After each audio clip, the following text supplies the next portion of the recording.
you're broke and desperate, even the strangest offers sound like opportunity. But what if your sugar daddy didn't want sex, just a few odd favors? Welcome to Shadow and Silence, where the line between reality and nightmare is razor thin. Tonight's tale: a $1,000 night that should never have happened. His Tinder profile said he was 45, but he looked to be in his early 30s at most. Looking for a sugar baby. $700 weekly. No sex. It sounded too good to be true, but as a broke university student, I was willing to take my chances. I swiped right, and Tinder let me know it was a match. His message came seconds later. "Hey there, sweetheart." I cringed at that word. I hated it. But $700 was $700, so I sucked it up and replied, "Hey." His name was Jack, and he told me he owned his own business, although he never specified what kind of business it was. We talked for a while before he asked me for my Venmo to send me the first payment. After a few minutes, I got the notification. I stared at the $700 for at least 20 minutes, expecting to wake up from a dream at any second. But it wasn't a dream. "You still there?" I clicked on the message. "Yeah. Sorry. If you don't mind me asking, what are you looking for in return?" I stared at the chat until he replied, "I'm just looking for you to do a few favors for me." That sounded like it was going to be sexual to me. Like what? "For example, the first thing I need you to do is pick up a delivery for me." That sounded innocent enough, but I was still expecting there to be some kind of twist. $700 to pick up a package? Come on, even I wasn't that naive. "From the post office or something?" "No, I'll send you the address, but I'd rather not do this through Tinder. You got Kick? Or you can give me your number." Kick? What was this? 2011?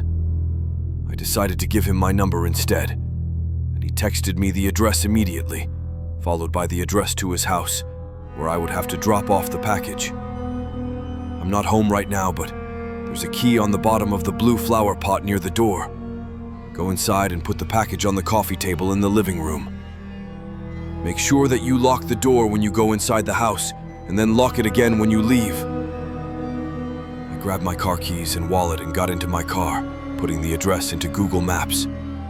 Got it. OMW. My phone buzzed as I backed out of my driveway. I'm serious. Lock the door both times. Please.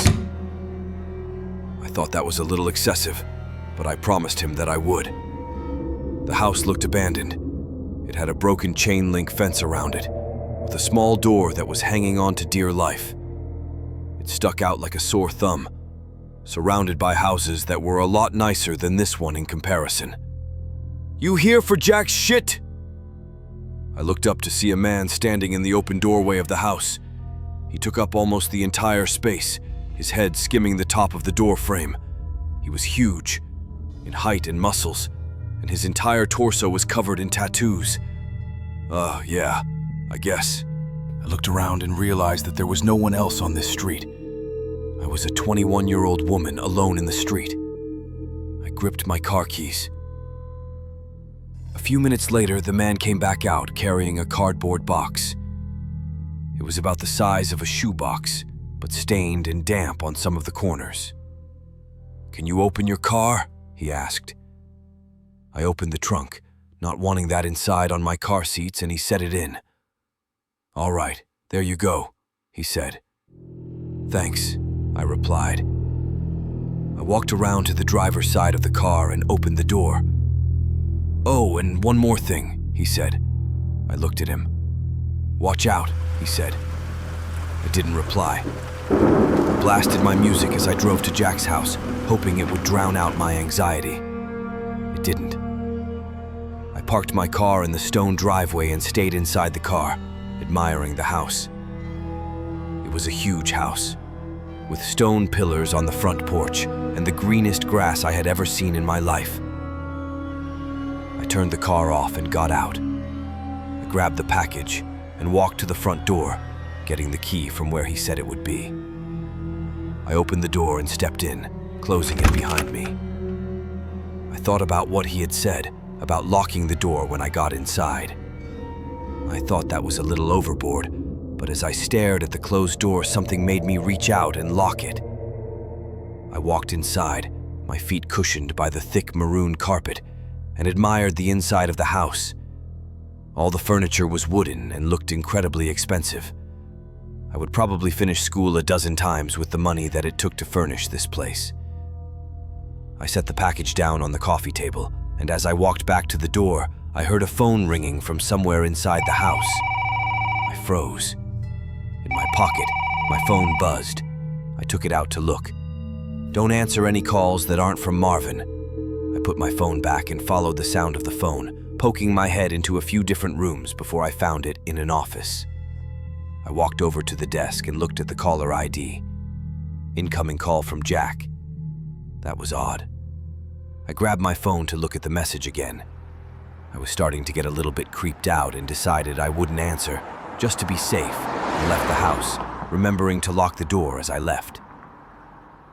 I've done a few more favors for Jack since then. I drove a BMW to a random park in another city, only to get out and drive a different car back to Jack's house.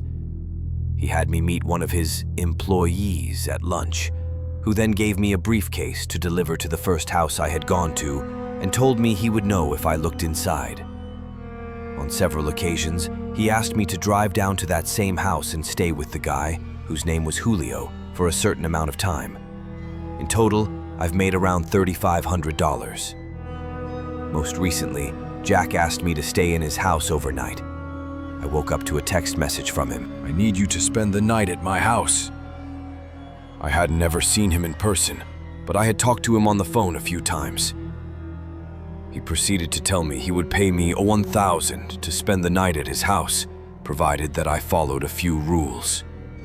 I drove to his house that evening. The driveway was empty, and it normally was, but the porch light was on. I walked up, unlocked the door, went inside, and then locked it again. Everything in the house looked the same. Jack had told me over the phone that he would leave the list of rules on the dining room table. I set all my stuff down in the living room. My bags looked like garbage compared to the fancy furniture in there. I wandered into the kitchen and then to the dining room. Sure enough, there was a piece of paper on the wooden table, held down by an empty glass. Lock the door when you come in. Only answer calls from Marvin. Don't turn on any faucets between 9 p.m. and 11 p.m. Don't open the door for anyone, no matter who they say they are, after 10 p.m. If the door to the closet at the end of the hall is open, sleep in the library. If closed, sleep in any of the bedrooms. The gardener comes at midnight. If he starts knocking on the windows, hide. Turn the TV on and let it play on static through the night. Do not forget to do this. Help yourself to anything in the fridge. I'll pay you in the morning. Good night. I made sure to follow all the rules. To be honest, I was regretting my decision, but seeing as I was already here and I was getting paid, I decided to stay anyway. I figured as long as I followed all the rules, I'd be perfectly fine. Still, it felt a little odd. What was this? A haunted house? Nevertheless, I lounged around the house for a few hours, as I was planning on going to sleep around 9 since that's the time that all the weird shit would begin to happen. At 8:50, I brushed my teeth, using the faucet for the last time before 9. I checked the closet in the hallway, and upon seeing that it was open, I moved my stuff into the library and got ready to sleep on the couch. I locked 2 doors just in case and laid on the couch, scrolling through my phone. I hadn't gotten any more messages from Jack, and I started to think up scenarios and reasons as to why he had such strict, peculiar sets of rules in his house. I had dozed off at some point because, at exactly 10:16 p.m., I was woken up by the doorbell ringing. I was about to get up to check, but then I remembered the rule. Don't open the door for anyone, no matter who they say they are, after 10 p.m. I stayed on the couch, trying not to move, paranoid that they would hear even the slightest sound. It's the police, open up. I didn't move. Hello? It's the police, open up or we're coming in. I still didn't move, but I could hear my heartbeat in my ears. There was silence for a while after that. Then the doorbell rang again. "Hey, it's Jack! Let me in!" It sounded like Jack, but still I didn't get up. He would have a key, wouldn't he? Why would he need me to let him in? This continued for almost a full hour. Different people would ring the doorbell, announce themselves, and then disappear when I didn't respond. I was finally able to fall asleep and the gardener never came. When I woke up the next morning, I heard someone in the kitchen. I got up slowly and unlocked the door as quietly as possible, taking my phone with me and walking across the living room and into the kitchen. I stopped at the entrance and peered in. It was Jack. He was standing in front of the stove, stirring something as the coffee machine brewed coffee on the counter behind him. "Hey, good morning," he said when he saw me. "Hi," I replied, nervous. I hadn't seen him in person before, but he looked exactly like his pictures online. "Scrambled eggs?" he asked, motioning to the pan with a wooden spoon. "Yeah, thanks," I replied, walking over to take the plate from him. I ate my breakfast and drank some coffee in silence. "So, how was it?" he asked. "It was okay. Nothing super freaky happened," I replied. "Cool," he replied. There was an awkwardness in the room. "I think I'm gonna go now. I have class." I trailed off. I didn't, but I really wanted to get out of there. "Oh no, yeah, sure. I'll talk to you some other time," he replied. I grabbed my stuff and he walked me to my car. I could see him standing in the driveway, staring at me as I left. When I got home, I unpacked all my stuff and noticed that I still had the list with me. I sat on my bed and read it again. I felt my body tense up as I realized that I had forgotten something. "Turn the TV on and let it play on static through the night. Do not forget to do this. Turn the TV on and let it play on static through the night. Do not forget to do this. Do not forget to do this." I stared at the words on the page until they lost meaning.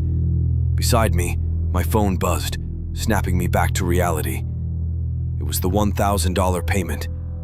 I looked at my phone and then back at the list. Maybe it wasn't an important step. As I was thinking this over, a text from Jack came in. "I'm not in town right now. I should be back next week, so you're free from running any more errands for me until then. Just sent the payment. Go do something fun." I stared at the message and read it again. And again. And once more for good measure. "I'm not in town right now. Did you forget to do something?" The text was followed by a picture of Jack, or whoever this version of Jack was, standing in front of the TV. I didn't respond. Next came another picture. This one was of the outside of my house. It was followed by another text. "What would you do for $700? Or $1,000? Tell us in the comments, if you're brave enough. And if this story chilled you like it chilled us, don't forget to subscribe to Shadow in Silence, hit the like button, and ring the bell so you never miss what hides in the dark.